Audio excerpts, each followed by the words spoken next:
ready before we're ready. Yeah, you always Yeah. got to be ready.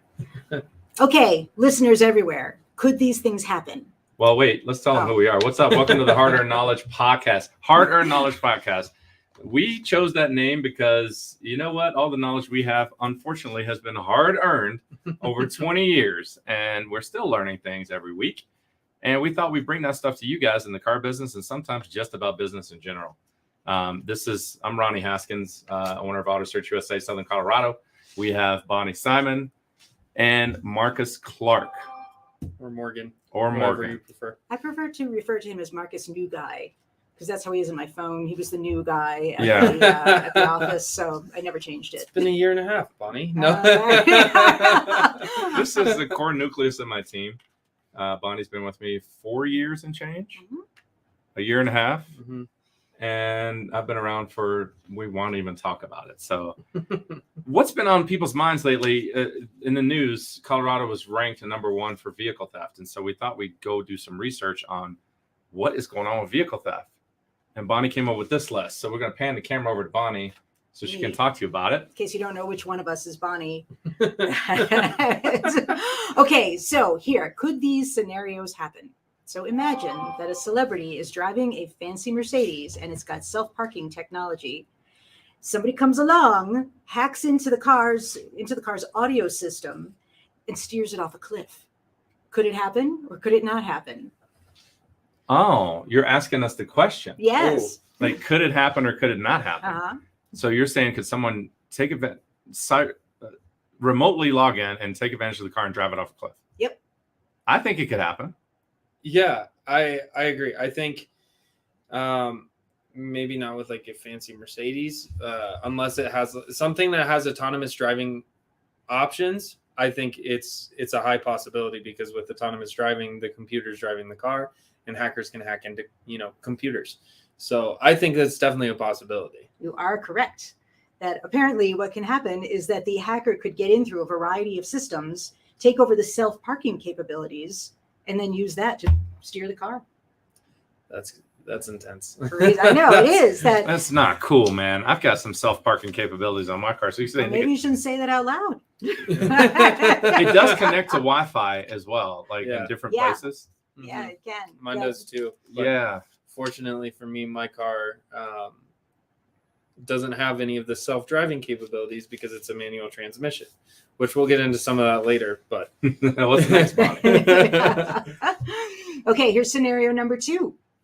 A popular politician is driving his fancy car and someone pulls up alongside, connects through the Wi-Fi or even through his phone by hacking in and then listens to his conversation and then possibly uses that information to bring down his entire career.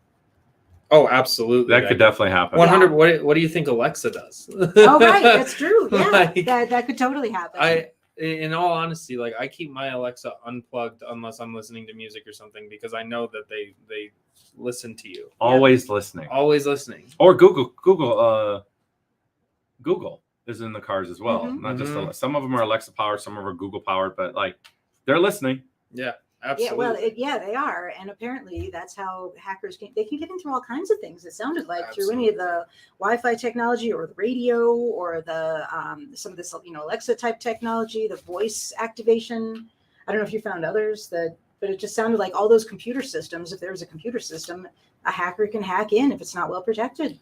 Yeah, and like with the computer systems in modern cars now, the more technologically advanced they get, the more code it has written. Mm-hmm. I think Forbes said that modern cars have over 100 million lines of code in their ECUs to get the cars to run properly. That's 100 million lines of code that hackers can alter. Making my stomach hurt. I mean, it just... Right, What's the next one? Well, it talks about how any electronic system in a car is a potential target for hackers, from the brakes to the radio. That's anything. Anything in the car. That is crazy. It is crazy. Is there like a year that, like 2019 plus, or? Oh, that's a good question. Did anybody research that? I don't know when when computers became so. Well, so in 2015 they did a test. That's what this was about. So let's see. In 2015, some scientists, security researchers hacked into a test car's electronic braking system and prevented a test driver from braking a moving car, no matter how hard he pressed on the brakes. In 2015. And they did it by plugging a laptop into the car's diagnostic system and then controlling the computer wirelessly from the laptop. But that was in 2015, so I would imagine They're that only more now they complex just need now, to yeah. attach to the phone. Yeah, they don't need to actually have access to the car anymore. Oh, wow. I don't think they would need. I mean, especially with all the advancements in Bluetooth and, I mean, wireless Apple CarPlay and Android Auto. Those are systems that not only wirelessly transmit your GPS from your phone, but all of your contacts and all that information to your car too. Yeah, that's true. Well, they say that the biggest problem right now is not actually people hacking into your car and driving you off a cliff. The biggest problem is that they're trying to get into the server systems that are behind all of this stuff. The big stuff. Yeah, They're trying to and take then- down the manufacturers. Right. So they steal data through the manufacturer because the manufacturer, they know. I mean, they could know a whole lot. I mean, I don't know what they actually know, but they could know a whole lot. I mean, like a lot of the cars have GPS in them now. They could know where you're going, what you're doing, all kinds of stuff, what you're listening to. I mean, and when we're talking about like data collecting, right? Like, what does a Tesla do while it's on the road? It collects data. Yeah. That's all it does. That's what's It's a data gathering car. I mean, it uses LiDAR, radar, and cameras to collect and provide data for Tesla right. to help advance their autonomous features. Right. So in that instance, yeah, I mean, So we're testing the cars for them. Like Microsoft used to do with their stuff. Absolutely. Yeah. You know, you have Windows 7, 8, 9, 10, 11, you know, whatever. It was like we were always the beta testers. Right. And we were paying for them. Microsoft has never been complete. Do you realize that? Like, it was like the most genius marketing tool ever. It's never been complete. It's never been perfect. It's always been, here it is, pay us, and you go test it. Yeah. And find all the right, bugs, right? yeah. So what are you saying is that's what he's doing with Tesla. I mean, and it's not just Tesla, but those are like the furthest advanced data gathering tool, like cars on the market. Obviously, when you get autonomous driving vehicles, whether it be the Volvos, the autonomous Fords, like when they have the autonomous stop and go cruise control and everything like that. I mean, those systems literally are data mapping. Yeah, I as use you that a drive. lot. I like the cruise.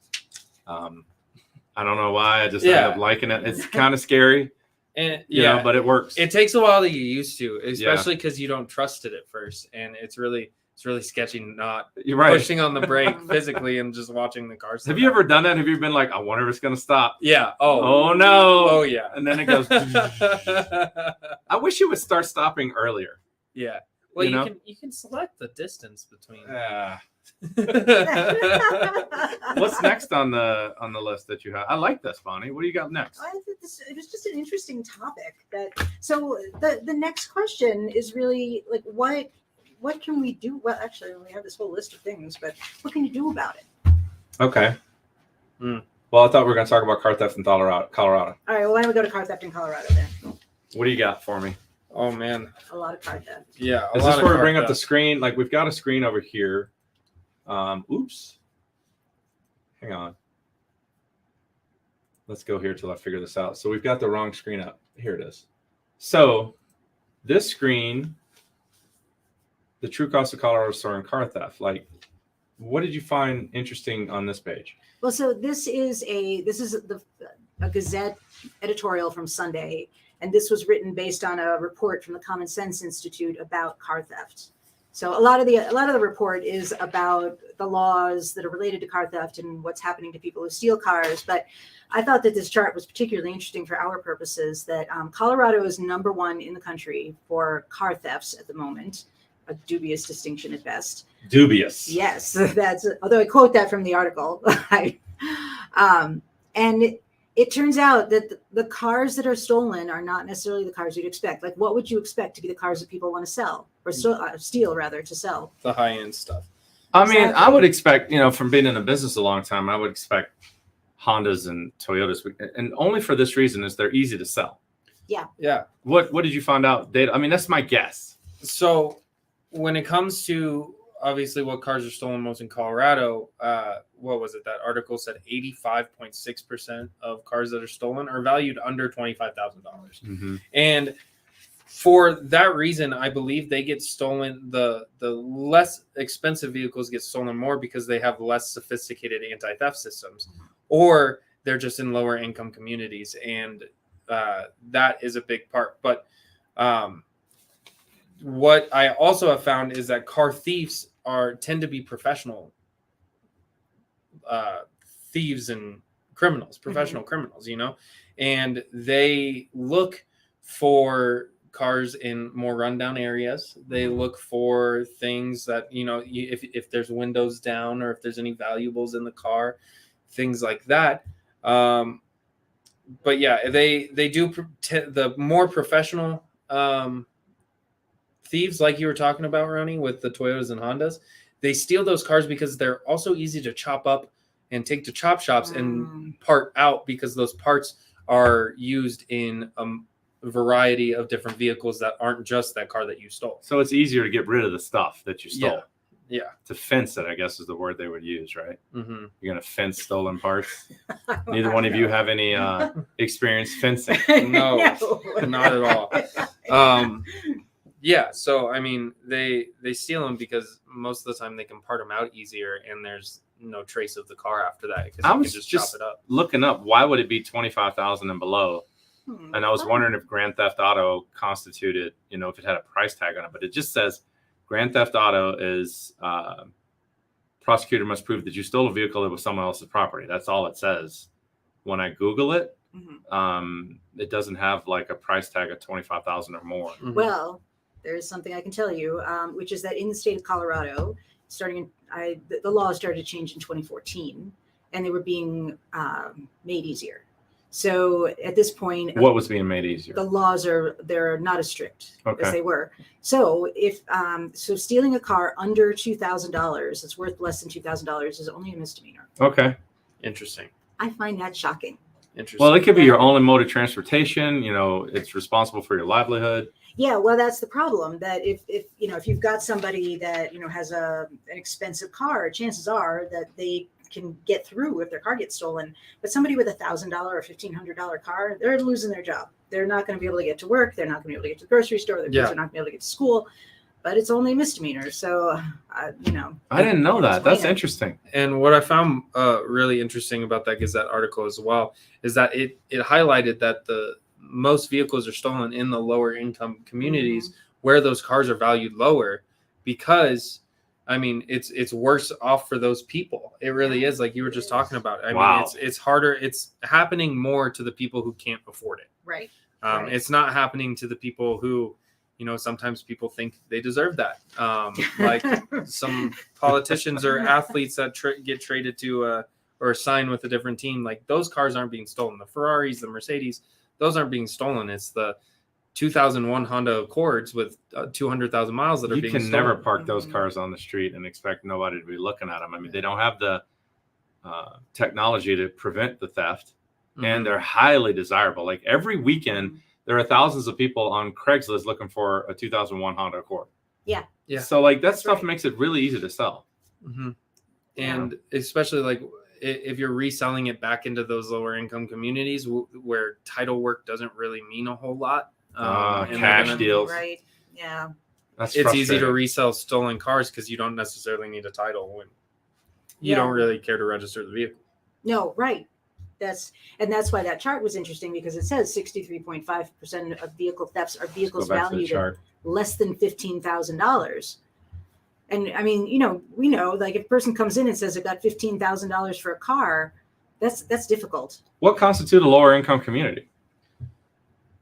You mean, like, do we have numbers? Like, is it less than $200,000, $100,000 household income? Household income, typically it refers to less than $30,000 a year. Okay.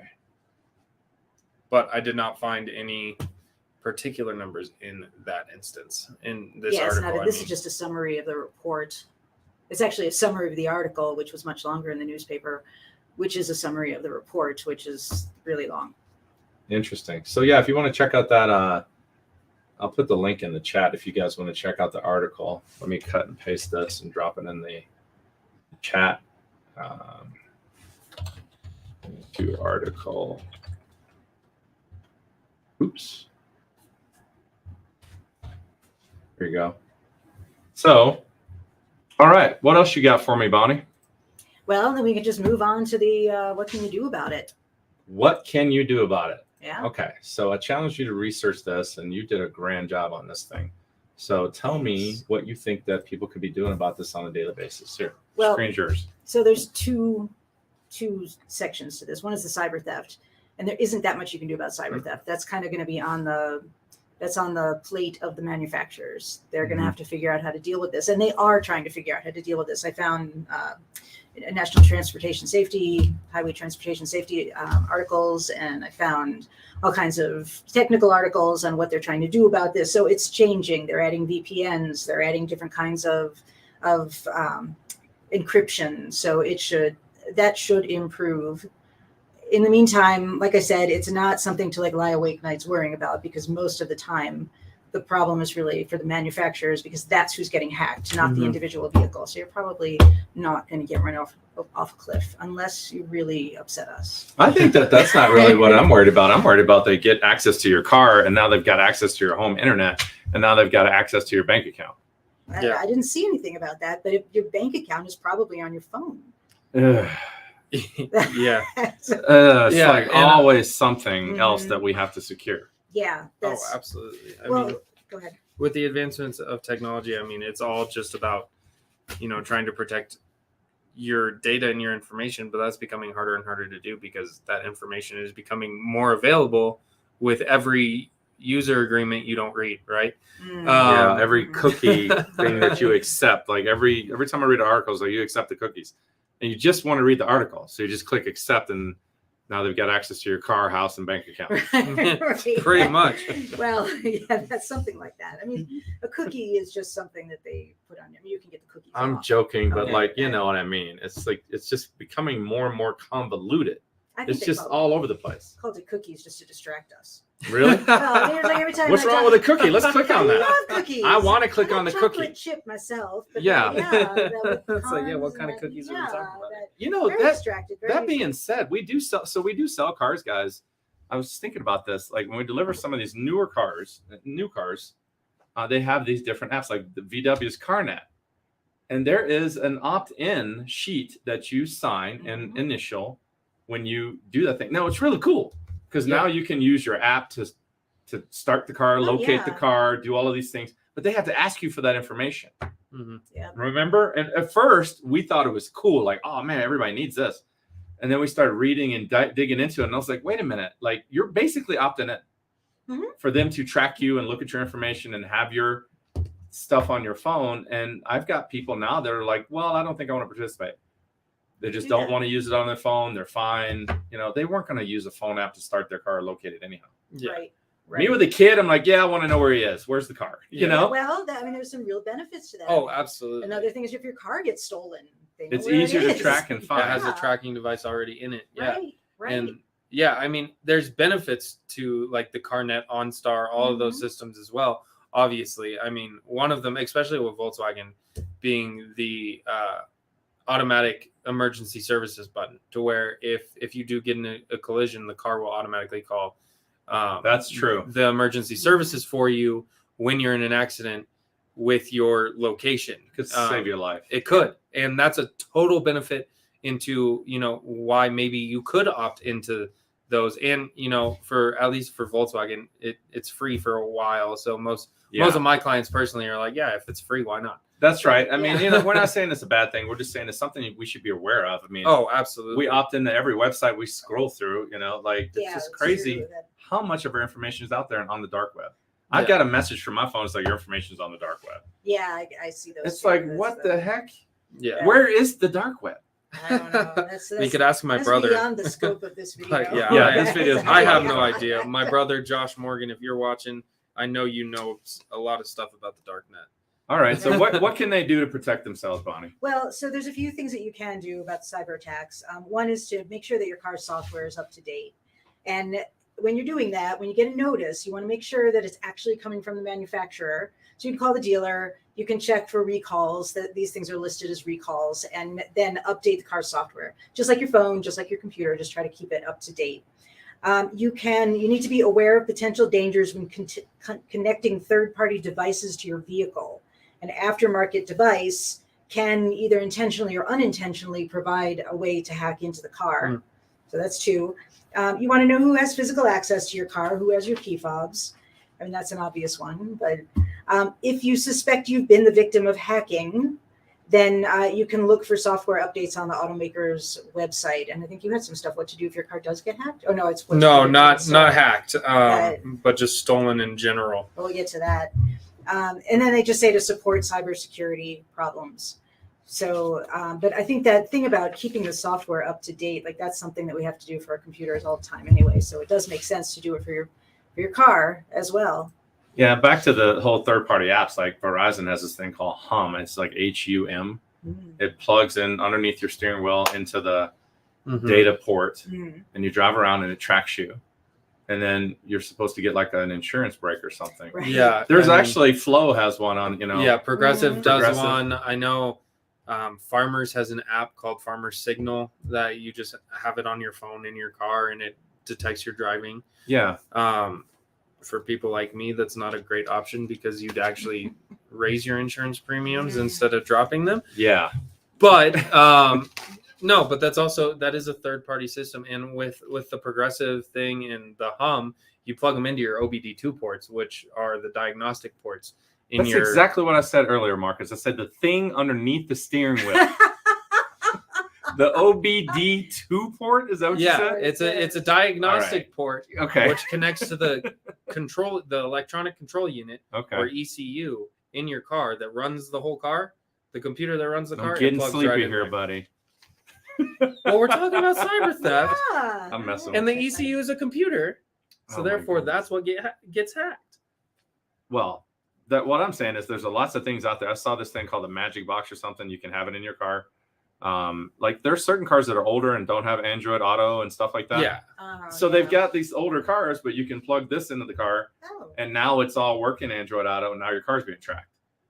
So Right. that's what they're saying. It's like this third-party information or third-party devices that are plugging up into your car that have access to the internet are hackable.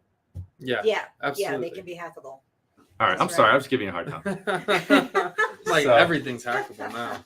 All right, is that all you had on the what we can do about? Yeah, I mean, cyber that's really all theft. you can do about cyber theft. That's Well, yeah, okay, Yeah, go ahead. So yeah. now it's into theft. Now And it's what can we do regular about that? theft without. wait, but this is what is the thing that will make it 50% less likely that your car will get stolen? 50% less likely. Mhm. Drive a manual. That's right. Yes. Marcus has a manual, so driving a manual will make your car 50% less likely to be stolen. And do you want to know why? Only 13% of available units come in a manual transmission option. According to CarMax, up to date from CarMax's start to now in 2022, only 2.4% of their sales have had a manual transmission in it. According to driversed.com, only 18% of Americans even know how to drive a manual transmission. Wow. So they can't steal it if they can't drive it. Right. So learn how to drive a manual. And use a typewriter. Well, that's typewriters. All right, what else can we do for preventing theft? Like that's manual thing. I think people are just going to pass on that Yeah. one. most of them will. probably, yeah. But I mean, if you're like me, you won't. Right. What else we got? So most of the information I have is from insurance companies. Mhm. So also, if your car does get stolen, have good insurance because they'll be able to help you find a new one or replace the one that was stolen. But obviously, lock your doors.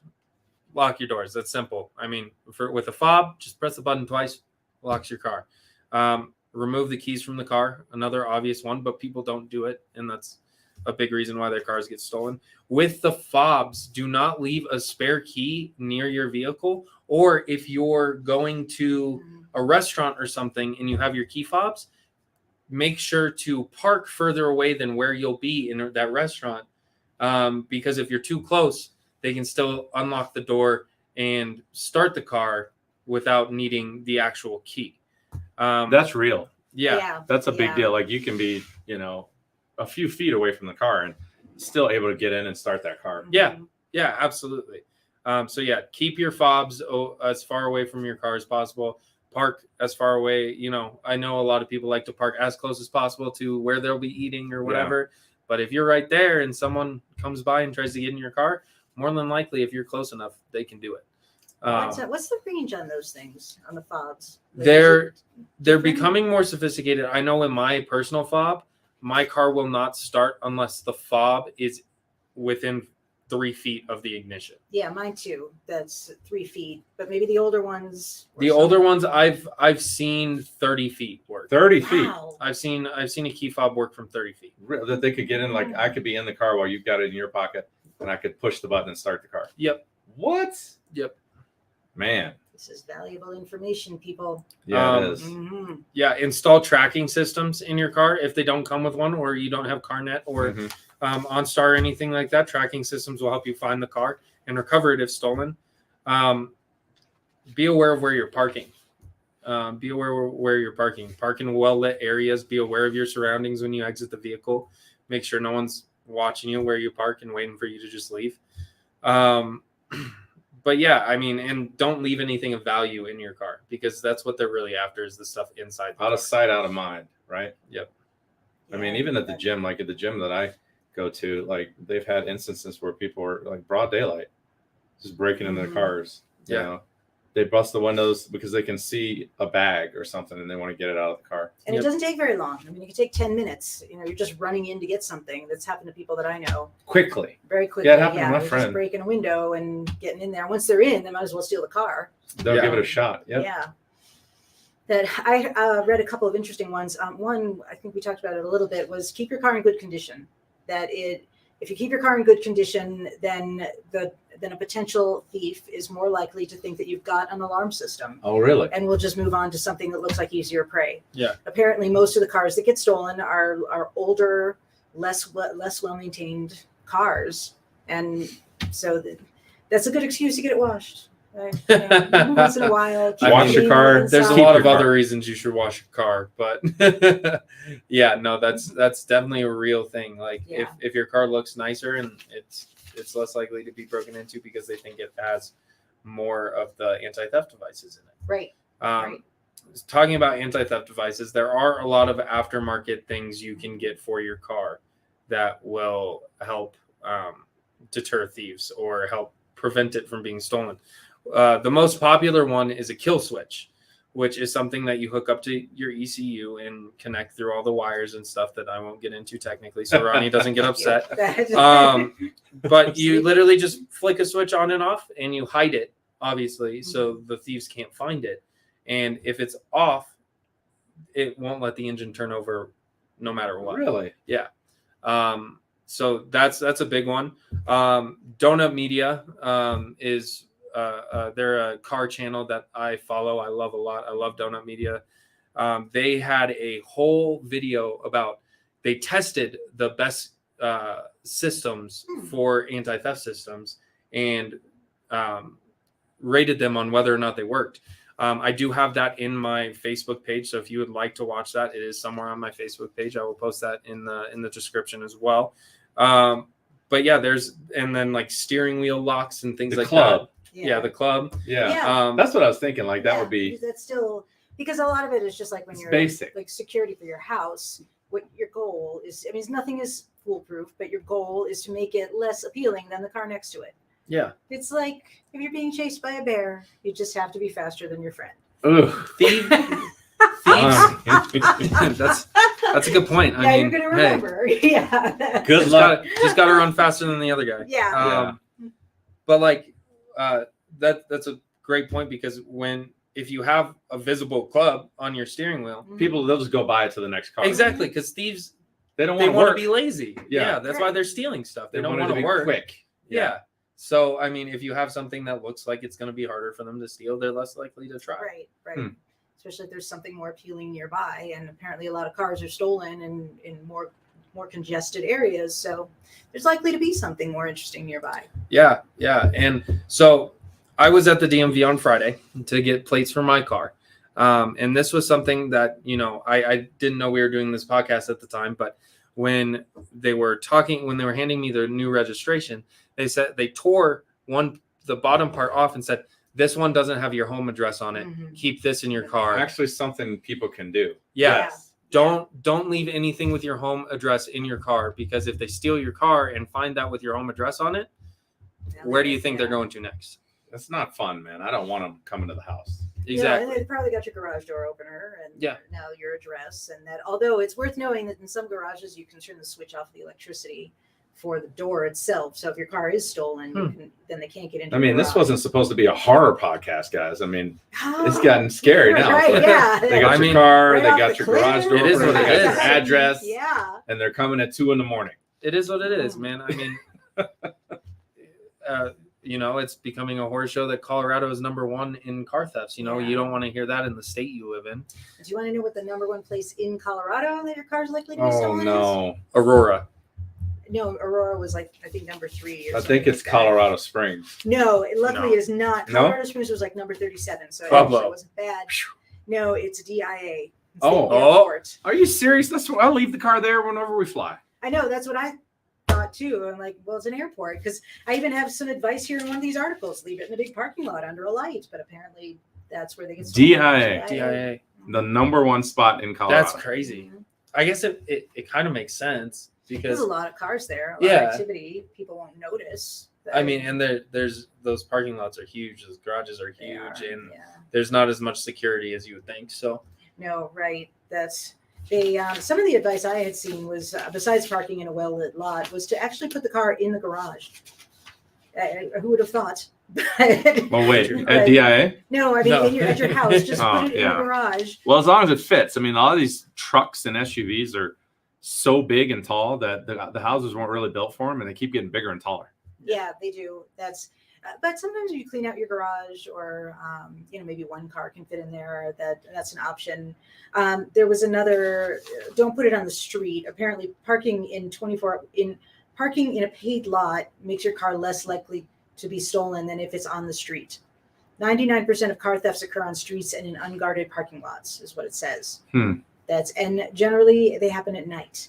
So that's another thing to be aware of. And then there was this last bit that I didn't even think of. Keep your keys in an inside pocket.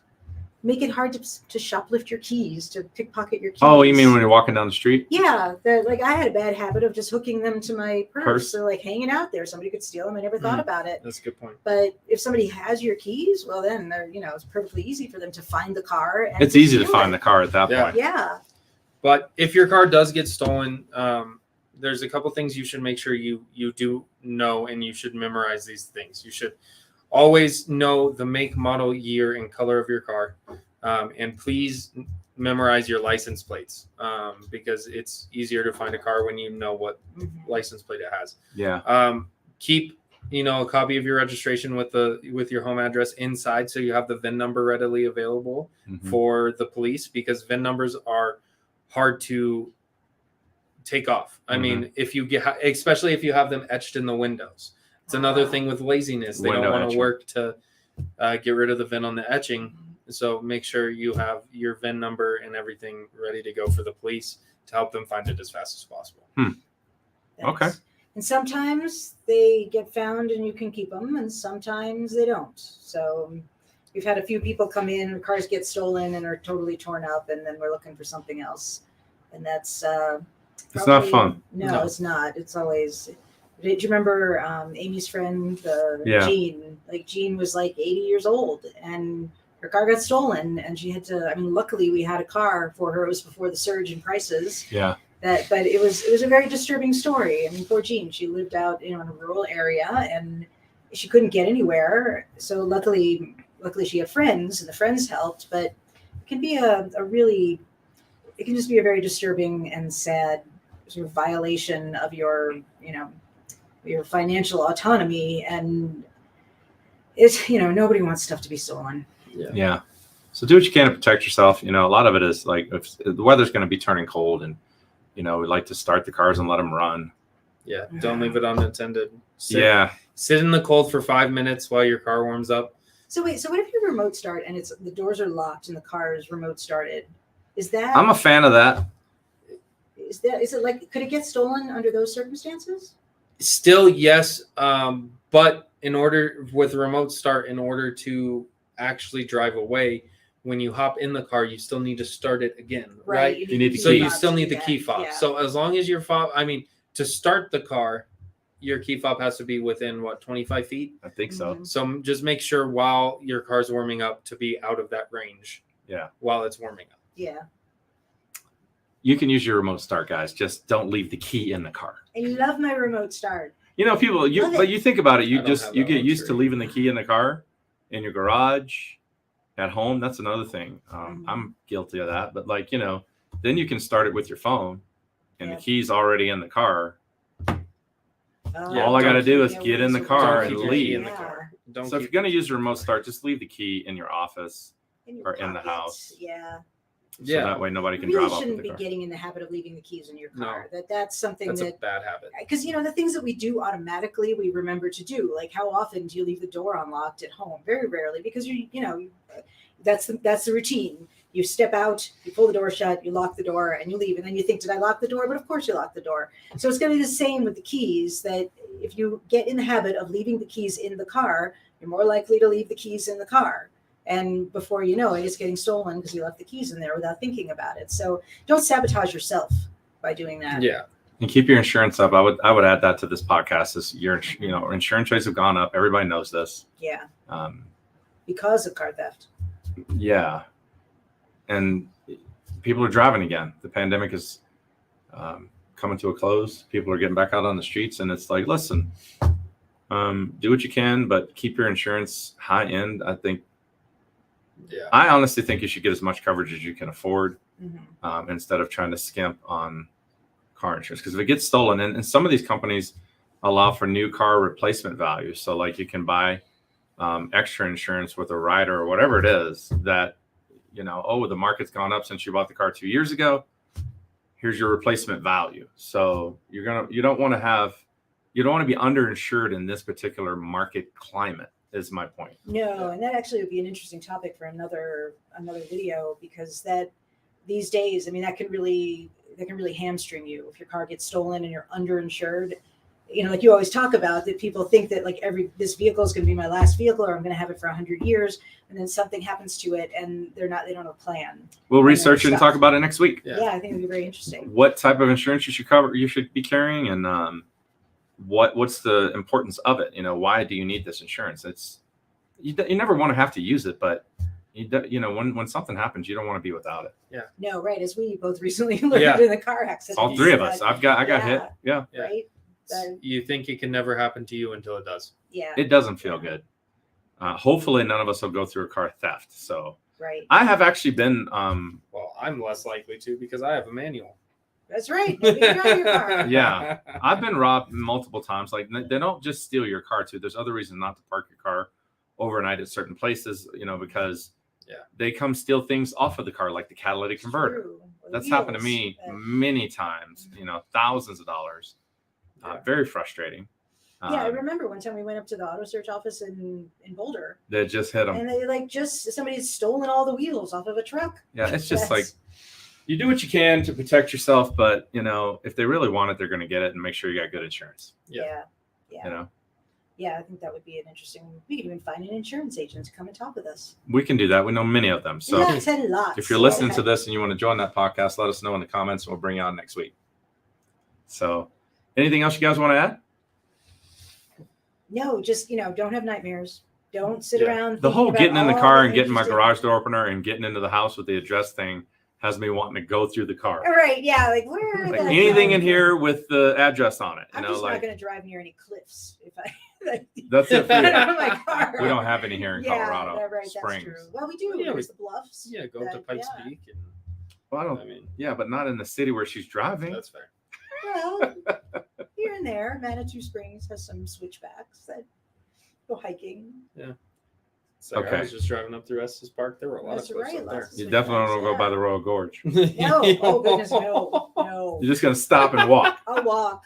That's All right, make sure I have guys. an old car with, no parking assist. That I mean, I don't. In all honesty, most of the people who are out to hack cars aren't after us. No, that's true. They're Yeah, not after that- us. They're we're after not the high profile target. Yeah, we're enough. not. Yeah, that we are not the celebrity or the popular politician of the scenario. Or unpopular Yeah, politics. you can't really get anything but my. Yeah. You can just get my Spotify playlist. That's about it. Right, Yeah. it's like, Well, if you have any information that you'd like from us, you can call us, put it in the comments. Please like and share and subscribe to the YouTube channel if you find this content interesting. Next week, we're coming back with some insurance stuff and whatever else we think of in the next 5 days. right. But every Wednesday, 2:00, Hard Earned Knowledge podcast. Next week, number 11. So So, find a way to make the insurance sound more interesting. because Yeah, we it's just put up riveting. Insurance, yes. Yeah. The Riveting. fascinating world of insurance. or if you're really tired and you want to tune in and you can't sleep, we'll be talking about insurance. Yeah, we'll So make it more interesting than that. I promise. There's always good insurance stories. awesome. That, All right, guys. Well, thanks for joining us. We'll see you next week. Bye, guys. Bye.